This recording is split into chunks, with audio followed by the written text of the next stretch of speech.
जो आज हम एक नया चैप्टर शुरू करने वाले हैं मेंटल मैथ क्लास 10। जैसा कि आप अपनी स्क्रीन पर देख रहे हैं, चैप्टर नंबर 6 सिमिलर ट्रायंगल। मैं हूं हरी सर और आप सभी बच्चे देख रहे हैं आपका अपना यूट्यूब चैनल चलो कदम बढ़ाए। जो बच्चे हिंदी मीडियम में पढ़ते हैं उनके लिए अलग से चैनल है जिसका नाम है मैथ्स विद हरी सर, उसे भी आप ज्वाइन कर सकते हैं। आइए करना शुरू करते हैं। इस चैप्टर को शुरू करने से पहले मैं आपको बताना चाहता हूँ, क्योंकि मैं इसमें थोड़ा शॉर्ट से बताऊंगा, लेके चलूँगा, तो आपको प्रॉपर्टी लर्न होनी चाहिए सिमिलर ट्रायंगल की। ठीक है, मैं तो बताता हुआ चलूँगा लेकिन एक्सप्लेन नहीं करूँगा, अच्छे से पूरा एक्सप्लेन नहीं करूँगा, क्योंकि मेंटल मैथ है तो थोड़ा शॉर्ट में ही मैं बताऊँगा। आइए करना शुरू करते हैं। अब देखो, क्वेश्चन कहता है क्वेश्चन ट्रायंगल ABC। क्वेश्चन 1 में triangle ABC similar triangle DEF। ठीक है, दोनों ट्रायंगल क्या सिमिलर हैं। अब सिमिलर ट्रायंगल के जो कोरस्पॉन्डिंग एंगल होते हैं वो इक्वल होते हैं बच्चों, ये तो याद रखना है। और कोरस्पॉन्डिंग साइड इक्वल रेशो में डिवाइड करती है। बस ये प्रॉपर्टी लर्न रखनी है अभी तो आपको। अगर टू ट्रायंगल सिमिलर हैं तो उसके जो कोरस्पॉन्डिंग एंगल होते हैं वो आपस में क्या होते हैं, इक्वल होते हैं। और कोरस्पॉन्डिंग जो साइड होती है वो इक्वल रेशो में डिवाइड करती है। ठीक है, अब एंगल AX का है तो D भी X का होगा, लेकिन हमें तो वैल्यू फाइंड आउट करनी है। तो सबसे पहले देखो हम ट्रायंगल ABC में, ठीक है, इन ट्रायंगल में यहाँ पर लिख लेता हूँ, ये देखो इन ट्रायंगल ABC, ठीक है, angle X plus X-1 plus X plus 4। यहाँ पर ये मैंने 3 एंगल ले लिए और 3 एंगल का सम 180 डिग्री होता है, आप सभी को मालूम है। एक्स को अलग ऐड कर लिए, 3x आ जाएगा। और ये प्लस माइनस 4 में से 1 माइनस किया तो 3 आ गया बच्चों, +3। और ये +3 इक्वल के साइन से इधर आएगा तो -3 हो जाएगा, x इक्वल 3x इधर। तो 180 में से 3 माइनस कर देंगे, 177 आ जाएगा। ठीक है, x की वैल्यू निकाल लेते हैं। तो 3 1 जा 3, 3 5 जा 15, ठीक है, और 2 बच गया 7, 27 और 3 9 जा 27। तो x की वैल्यू आ गई बच्चों 59। अब क्योंकि ये दोनों ट्रायंगल क्या हैं, सिमिलर ट्रायंगल है, ABC सिमिलर ट्रायंगल है DEF के, तो इसके जो कोरस्पॉन्डिंग पार्ट होंगे यानी कोरस्पॉन्डिंग एंगल A इक्वल होगा एंगल D के। ठीक है, A की वैल्यू, और A कितने डिग्री का है, X डिग्री का है, यानी एंगल A की वैल्यू कितनी आ गई है, 59 डिग्री आ गई है। तो D की वैल्यू भी क्या होगी, 59 डिग्री होगी बच्चों। एंगल A D के इक्वल है और ये इक्वल है 59 के। आइए करते हैं नेक्स्ट क्वेश्चन। अब देखो triangle ACB similar triangle ECD। यहाँ पर ACB और ECD ये दोनों ट्रायंगल क्या सिमिलर हैं। तो हमें जो फाइंड आउट करना है एंगल ABC फाइंड आउट करना है, ये एंगल। अब अगर ये दोनों ट्रायंगल क्या हैं, सिमिलर हैं, तो इसकी जो कोरस्पॉन्डिंग साइड होती है वो इक्वल रेशो में डिवाइड करेंगी। ठीक है, और साथ ही कोरस्पॉन्डिंग एंगल जो होते हैं इसके वो इक्वल होते हैं, यानी एंगल E इक्वल आ जाएगा एंगल E इक्वल आ जाएगा एंगल CAB के या BAC के। ठीक है, मैं इधर लिख देता हूँ, एंगल BAC इक्वल होगा एंगल E के। इन्हें हम लिखेंगे कोरस्पॉन्डिंग एंगल।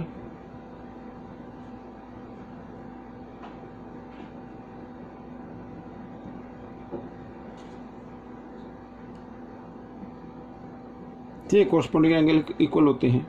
तो BAC की वैल्यू, E की वैल्यू क्या है, 50 डिग्री, तो एंगल BAC की वैल्यू भी क्या आ गई, 50 डिग्री आ गई बच्चों। ठीक है, ये कोरस्पॉन्डिंग एंगल हो गए। अब ये कोरस्पॉन्डिंग एंगल है तो इसका मतलब क्या हुआ, इसका मतलब जानते हैं, ये 2 लाइन पैरेलल है। खैर ये तो छोड़ो, अभी कोई दिक्कत नहीं है। हमें जो फाइंड आउट करना है ABC, ये फाइंड आउट करना है ये एंगल। अब देखो इस ट्रायंगल में, ट्रायंगल ABC में, इस ट्रायंगल ABC में AC, इधर कोई नाम देना चाहो तो दे सकते हो, F नाम दे सकते हो, ACF ये एक्सटीरियर एंगल हो गया। और एक्सटीरियर एंगल अपने इंटीरियर अपोजिट एंगल के सम के इक्वल होता है। समझ में आया, ये प्रॉपर्टी है। एंगल और ट्रायंगल ए बी सी में एंगल ए सी एफ एक एक्सटीरियर एंगल है और एक्सटीरियर एंगल अपने इंटीरियर अपोजिट एंगल के सम के इक्वल होगा। यानी अगर इसको हम नाम 1 दे या पूरा नाम लिख लो, कोई दिक्कत नहीं है, इसका नाम लिख लेते हैं ए सी ए बी या बी ए सी लिख लो, एंगल बी ए सी और plus angle A B C, ये इक्वल होगा एंगल ए सी एफ के। ठीक है, अब बी ए सी है 50 डिग्री और ए बी सी हमें फाइंड आउट करना है और ए सी एफ है 150 डिग्री। तो 50 इधर प्लस में, इधर आकर ये माइनस में हो जाएगा। तो ए बी सी ये 50 प्लस में, इधर आकर ये माइनस में हो गया। 150 में से 50 माइनस कर दीजिए। ठीक है, तो आ गया 100 डिग्री। ये आपका आंसर आ गया बच्चों। ए बी सी की वैल्यू क्या आ गई? 100 डिग्री आ गई। आइए करते हैं question number 3। B C find out करनी है बच्चों, बी सी। ठीक है, अब यहाँ पर देख रहे हैं हम दोनों ट्रायंगल में एंगल ए इक्वल है एंगल डी के 75 डिग्री। साथ ही अगर हम देखें इसकी कि A B by D E, इसकी जो कोरस्पोंडिंग साइड है उनको हम इक्वल रेशो में देखते कि वो डिवाइड हो रही है या नहीं हो रही है। तो ए सी बाई डी एफ, इस तरीके से भाई एंगल ए इक्वल है एंगल डी के, ये तो हमें मालूम हो गया है 75 डिग्री के। अगर ये इसकी कोरस्पोंडिंग साइड इक्वल रेशो में डिवाइड हो रही है तो क्राइटेरिया लग जाएगा साइड एंगल साइड का। ठीक है, तो ये दोनों सिमिलर ट्रायंगल हो जाएंगे। आइए, ए बी है आपकी 1.8 और डी ई है 3.6, ए सी है 3.2 और ये है 6.4। सभी में 1 डिजिट के बाद डेसिमल है, इनको आप हटा दीजिए। 18 1 जा 18, 18 2 जा 36, 32 1 जा 32, 32 2 जा 64। तो 1/2 1/2, तो इसका मतलब इक्वल रेशो में डिवाइड हो रही है। तो triangle A B C similar आ गया ट्रायंगल डी ई एफ के। ठीक है, और क्राइटेरिया लग गया साइड एंगल साइड। ठीक है, इस तरीके से। अब जब दोनों ट्रायंगल सिमिलर है तो इसका मतलब ये साइड इस बी सी को इक्वल रेशो में डिवाइड करेगी। अब आप अगर वैसे देखा जाए, माइंड में करें, देखो डी की ये साइड है 3.6, इसका हाफ हो गया इधर ये, और डी है 6.4, तो 6.4 का हाफ हो गया 3.2 ए सी, और ई एफ है 4.8, तो 4.8 का हाफ हो जाएगा 2.4। तो अगर आप सीधा लिख सकते हैं कि बी सी 2.4 सेंटीमीटर है तो सीधा लिख दीजिए। अगर आप चाहते हैं कि इसको हम फाइंड आउट करें तो फाइंड आउट कर लीजिए। अब ये तो पता लगे ना दोनों ट्रायंगल क्या सिमिलर है, तो इसकी कोरस्पोंडिंग साइड इक्वल रेशो में डिवाइड करते हैं। तो ये साइड अब की बार ले लेंगे, तो या तो ये ले लो या ये ले लो, कोई इनमें से कोई एक साइड ले लो तो आपका ये आंसर आ जाएगा। आइए ले लेते ए बी। तो A B by D E, ठीक है, A B by D E equal होगी B C by E F के, इस तरीके से। आगे ए बी है आपकी 1.8, डी ई है 3.6, ठीक है, और इक्वल बी सी है आपकी जो फाइंड आउट करनी है, और ई एफ है 4.8, इस तरीके से। 1 डिजिट के बाद डेसिमल है, 1 के बाद इसमें कोई दिक्कत नहीं है। आप चाहे तो इनको हटा भी सकते हैं इस तरीके से। ठीक है, बी सी को क्रॉस मल्टीप्लाई कर दीजिए।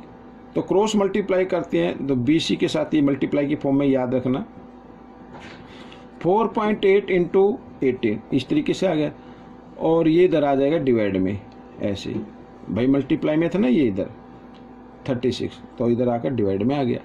तो 18 1 जा 18, 18 2 जा 36, 2 से 2 1 जा 2, 2 2 जा 4.24 जा 8, तो बी सी कितने हैं 2.4 आ गई सेंटीमीटर। इस तरीके से भी आप कर सकते हैं। आइए करते हैं क्वेश्चन नंबर 4। ये रहा क्वेश्चन नंबर 4। ठीक है, एल और एन आपको फाइंड आउट करना है। आप देखो इसके अंदर अगर हम देखें, ठीक है, कि क्या ये इक्वल रेशो में डिवाइड हो रही है साइड, भाई एंगल ए गिवन है, इसमें एंगल एल गिवन है, ऐसे तो फाइंड आउट होगा नहीं। तो अब हम देखें, अगर हम इस ट्रायंगल के ले ले साइड ए बी, तो इस ट्रायंगल की ए बी, तो इसकी ले लो आप एल एम। आप क्या ले लो? एल एम ले लो, एल एम इक्वल होगी, आप इसकी ले लो ए सी, तो इसकी ले लो एम एन, अब ए बी क्या है 2.5, एल एम क्या है 5 इक्वल ए सी क्या है 2 और ये एम एन क्या है 4। इस तरीके से। अब बच्चों ये पॉइंट के बाद 1 डिजिट है तो 1 0 लगा दीजिए, पॉइंट हट गया। ठीक है, अब 2 1 जा 2, 2 2 जा 4, 25 1 जा 25, 25 2 जा 50, तो 1/2 1/2 इक्वल रेशो में तो डिवाइड हो रही है बच्चों। अगर आप चाहे तो थर्ड साइड भी आप लेके देख सकते हैं, ये इक्वल, ये वाली इक्वल रेशो में थर्ड साइड कौन सी रह गई थी, ये यानी बी सी, ये बी सी ले लीजिए और इधर ये एल एन ऐसे, और ये तो बी सी है 3 और ये है 6, 3 1 जा 3, 3 2 जा 6 इक्वल रेशो में डिवाइड हो रही है। तो इसका मतलब क्या हुआ कि triangle A B C similar triangle A B C लिया ना, तो आप लेंगे M N L, triangle M N L, इस तरीके से सिमिलर आ गई, साइड साइड साइड क्राइटेरिया लग गया ये आपका। अब बच्चों देखो, अगर मैं इसी फिगर पर आपको दिखाऊं, देखो यहाँ पर 2.5 है और ये 5 है, यही तो लिया ना मैंने साइड, तो इधर ये ए भी है। अगर हम इस ट्रायंगल को, ये ट्रायंगल को इस तरीके से घुमा दे तो ये 2.5 इधर आ जाएगी और ये एंगल ए जो है ये कहाँ पे आएगा, एम की तरफ आएगा। ठीक है, तो एंगल ए इक्वल होगा एंगल एम के और ये इक्वल हो जाएगा 70 डिग्री के, तो एम की वैल्यू आपकी आ गई। ठीक है, अच्छा अब देखो, ये एल, ये 70 का आ गया। अब ये फाइंड आउट करना है आपको एन। तो ट्रायंगल एल एम एन में तीनों एंगल का सम कितना डिग्री होता है, 180 होता है। तो यानी कि angle L plus angle M plus angle N equal to 180 degree.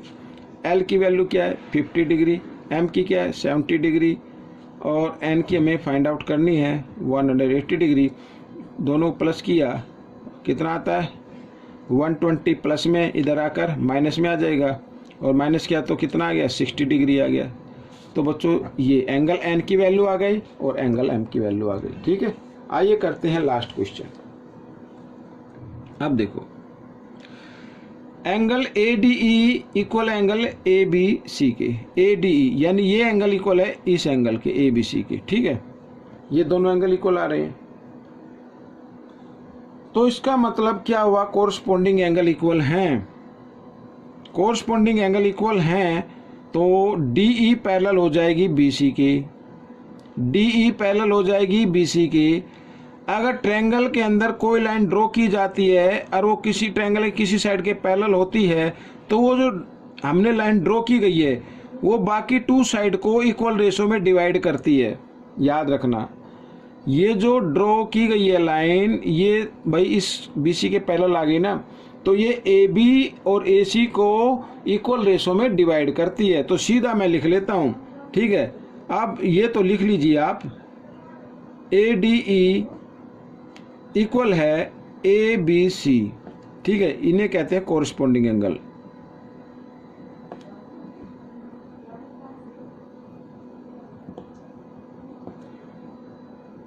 Angles इस तरीके से।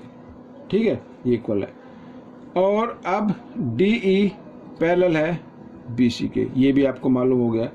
तो A D by B D equal होगी ए ई बाई ई सी के, इक्वल रेशो में डिवाइड करती है। अगर ट्रायंगल के अंदर एक लाइन ड्रॉ की गई है वो किसी साइड के पैरेलल आती है, बाकी 2 साइड को इक्वल रेशो में डिवाइड कर देती है। तो ए डी 2 और बी डी है 3 इक्वल ए ई है 3 और ई सी हमें फाइंड आउट करनी है। क्रॉस मल्टीप्लाई बच्चों, 3 को 3 से किया, 2 इधर मल्टीप्लाई की फॉर्म में आ गया। ये जब मल्टीप्लाई करेंगे तो 2 आएगा, इधर आकर ये डिवाइड में आ जाएगा। 3 3 जा 9/2, जब 9 को 2 से डिवाइड करेंगे तो 4.5 सेंटीमीटर आ गया बच्चों। ईसी की लेंथ आ गई 4.5 सेंटीमीटर। तो ये क्वेश्चन आपका हो गया है। आपको ये क्वेश्चन कैसा लगा मुझे ज़रूर बताएं। इसमें से सीखकर दूसरे बच्चों को ज़रूर सिखाना है। मिलेंगे नेक्स्ट पार्ट में। Till then, thank you.